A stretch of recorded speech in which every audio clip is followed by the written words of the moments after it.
दोस्तों, एक समय की बात है। एक नेता था। उसने अपने जीवन में कभी भी अच्छा काम नहीं किया। हमेशा दूसरों को परेशान करता था। सरकार के द्वारा शहर के सौंदर्यीकरण के लिए जो पैसा भेजा जाता, सारा पैसा वो खा जाता था। जनता को परेशान करना और उनका खून चूसना उसकी आदत थी। उसने अपने जीवन में कभी भी नेक काम नहीं किया। कुछ समय पश्चात जब उसकी मृत्यु हुई तो उसे नाग की योनि मिली, अर्थात वह एक नाग बना। एक दिन उस नाग के सिर पर किसी ने पत्थर मार दिया, जिससे वो लहूलुहान हो गया। उसके सिर से खून निकलने लगा और उसके सिर पर घाव हो गया। वहीं कुछ चींटियां उसके सिर पर जहां पर घाव हुआ था वो उसकी खून पीती और उसके शरीर का मांस खाती। उस समय उस नाग को बड़ी पीड़ा होती थी।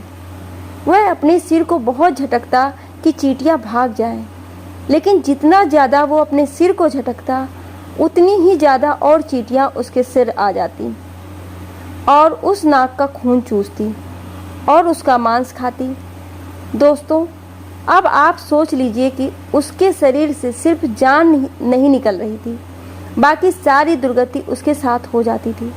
वह नाग बहुत ही कष्ट में था और मन ही मन ईश्वर से वह प्रतिदिन यही प्रार्थना करता था कि हे प्रभु, मेरी जान ले लो और मुझे इस नाग योनि से मुक्त कर दो।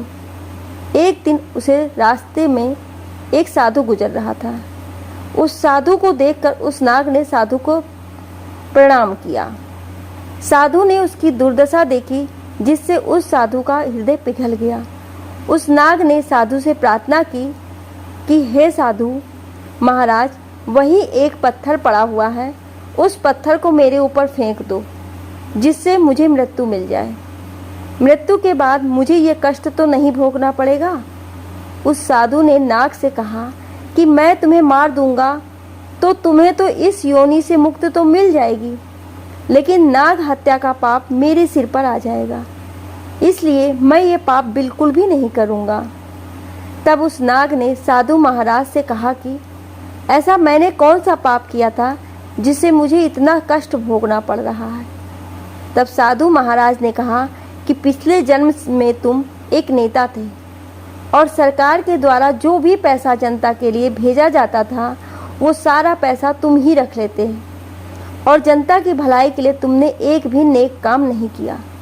तुमने हमेशा जनता को परेशान किया है और उनका खून चूसा है, इसीलिए इस जन्म में तुम नाग बने हो और जनता जिसका तुमने खून चूसा था वो ये चींटियां बनी हैं और आज ये तुम्हारा खून चूस रही हैं। उस नाग को अपने किए हुए बुरे कर्म पर बड़ा पछतावा हुआ, लेकिन अब तो कुछ नहीं हो सकता।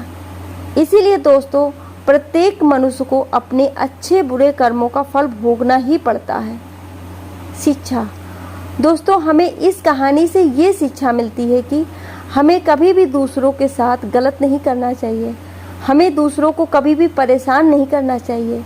यदि हो सके तो हमें आवश्यकता अनुसार दूसरों की हमेशा मदद करनी चाहिए।